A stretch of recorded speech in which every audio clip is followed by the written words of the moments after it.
What if I told you that you could have invested in a piece of Sicilian paradise with a few like-minded individuals?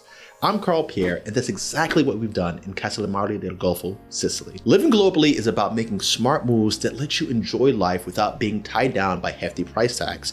We've pulled together our resources, bought a property, and are gearing up to give it a new lease on life. If you're intrigued by the idea of group investments and want insider tips on making the most of international real estate, smash that like button and subscribe to the channel for more. Let's get into how you can be a part of the global living movement.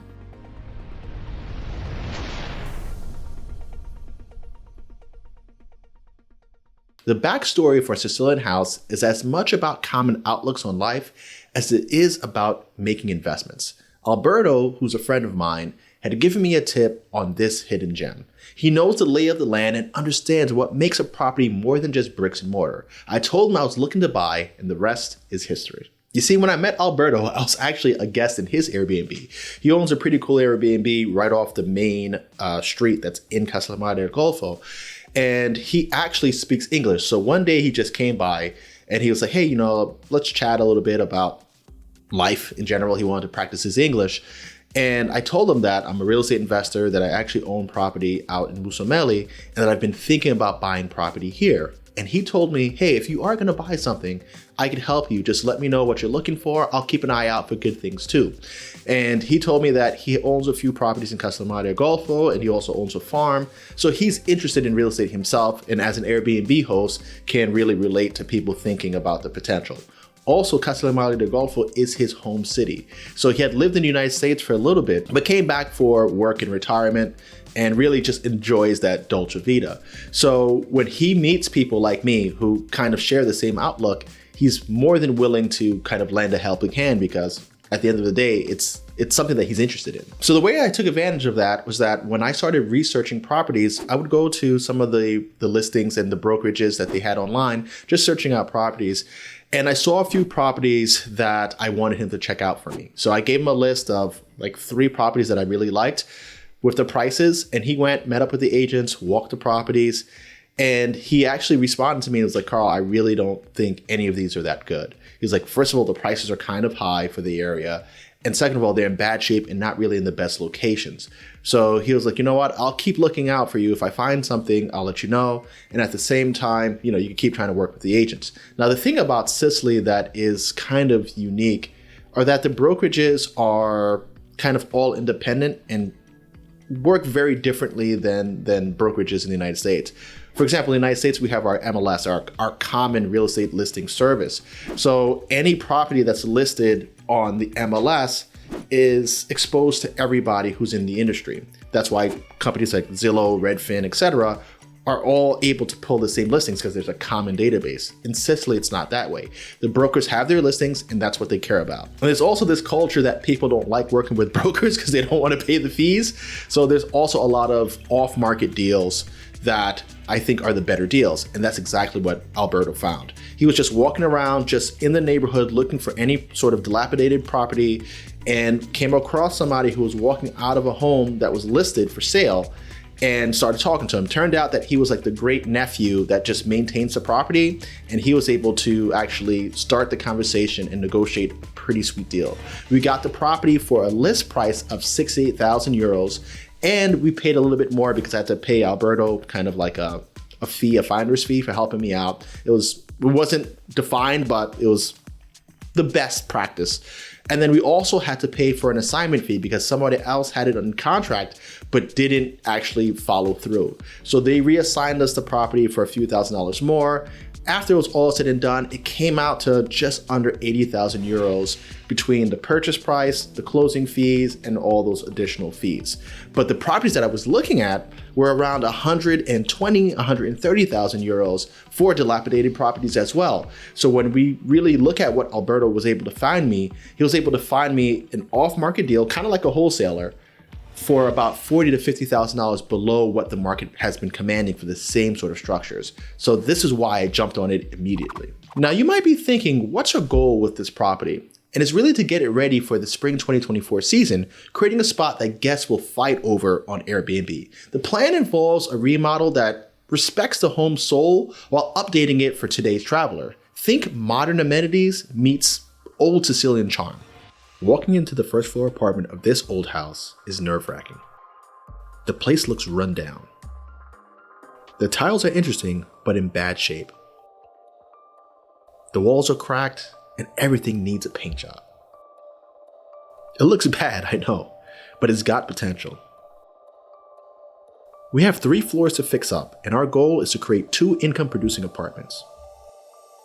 Right now, the top floor is just a raw attic, but we'll turn into something much better. When it comes to our renovation plan, let's start with what we can do for the outside of the house. Curb appeal matters, and we're going with this coral-colored facade to make it a little bit different than the rest of the homes. Inside, we're going to redo everything, and we're going to try to combine a combination of historic Italian charm as well as modern appeal. For the floors, we're going with like a tan travertine, and we're going to try to reserve the beams in the house.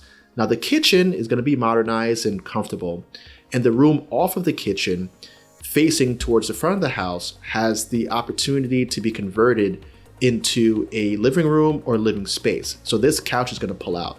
The first floor bathroom is going to be modernized, and by doing so, the entire first floor is its own apartment. Moving up to the second floor, we have a living area that's going to be combined as a kitchen.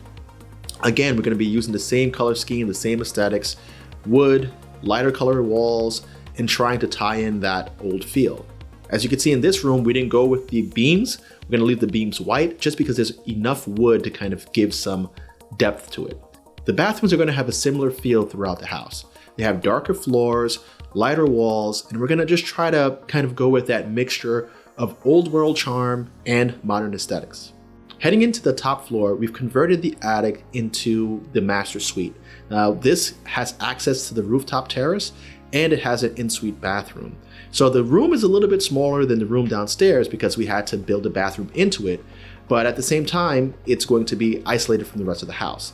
The bathroom also is slightly different, a little more modern. We kind of deviated from the other 2 bathrooms just to give some variety and some flavor to the house. And one of the things that I really love about this house is the rooftop terrace that has views of the coast.